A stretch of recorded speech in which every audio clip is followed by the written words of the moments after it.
కాణిపాకం శ్రీ వరసిద్ధి వినాయక స్వామివారి ఆలయంలో శాస్త్రోక్తంగా పవిత్రోత్సవాలు మంగళవారం రాత్రి ప్రారంభమయ్యాయి. ఈ సందర్భంగా ఆలయ ఈవో గురుప్రసాద్, ఏఈఓ రవీంద్రబాబు, ఆలయ సూపరింటెండెంట్ కోదండపాణి, వాసు, అర్చకులు, వేద పండితులు పాల్గొని విఘ్నేశ్వర పూజ, పుణ్యాహ వచనం, రక్షాబంధనం, మల్లేశ్వర పూజ, పవిత్ర సమర్పణ మొదలగు పూజా కార్యక్రమాలు నిర్వహించారు. ఈ పవిత్రోత్సవాలు 3 రోజుల పాటు జరగనుంది. రేపటితో పూర్ణాహుతితో పవిత్రోత్సవాలు పరిసమాప్తం కానున్నాయి.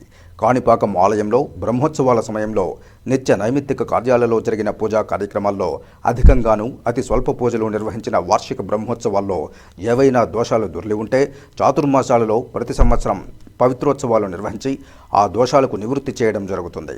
స్వామివారికి ఎటువంటి అపచారం జరిగినా సిబ్బంది ద్వారా కానీ తెలిసో తెలియకుండో దర్శనార్థం విచ్చేసే భక్తుల ద్వారా కానీ అటువంటి దోషాలు అపచారాల నివృత్తి కోసమే ఈ పవిత్రోత్సవాలు నిర్వహిస్తారు.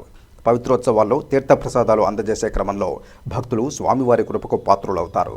బుధవారం పూర్ణాహుతితో పవిత్రోత్సవాలు పరిసమాప్తమవుతాయి. జరిగింది. ఈ యొక్క పవిత్రోత్సవంలో రేపటి దినము మధ్యాహ్నము అనగా 14వ తేదీ మధ్యాహ్నానికి ఈ పవిత్రోత్సవములు పూర్తవును. ఈ పవిత్రోత్సవం యొక్క ముఖ్య ఉద్దేశము ఏమంటే సంవత్సరం పొడుగున దేవస్థానం నందు అర్చకులు కానీ వేద పండితులు కానీ సిబ్బంది కానీ తెలిసో తెలియకో ఏదైనా అపచారాలు చేసి ఉంటే వాటిని తొలగించుటకు గాను ప్రాయశ్చిత్తంగా ఈ యొక్క పవిత్రోత్సవంలో చేయడం జరిగింది. మరియు ప్రజలందరూ కూడా సుభిక్షంగా ఉండటకు లోక కళ్యాణార్థం కూడా ఈ పవిత్రోత్సవంలో చేయడం జరుగుతుంది. ఇది ఆనవాయితీగా ప్రతి సంవత్సరము ఈ యొక్క ఉత్సవాలు ఇక్కడ చేయడం జరుగుతుంది.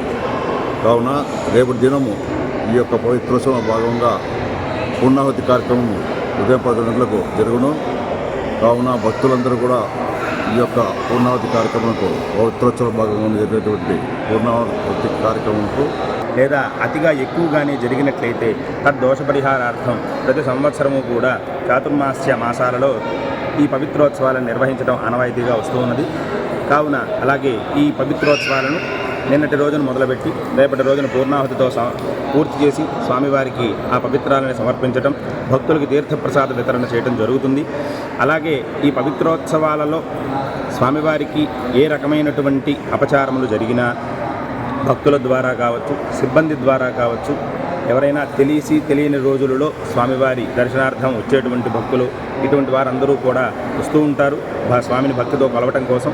కావున అటువంటి న్యూనాతిరిక్తాలు, దోషాలు, అపచారాలు జరిగినట్లయితే ఈ పవిత్రోత్సవాన్ని నిర్వహించడం జరుగుతుంది.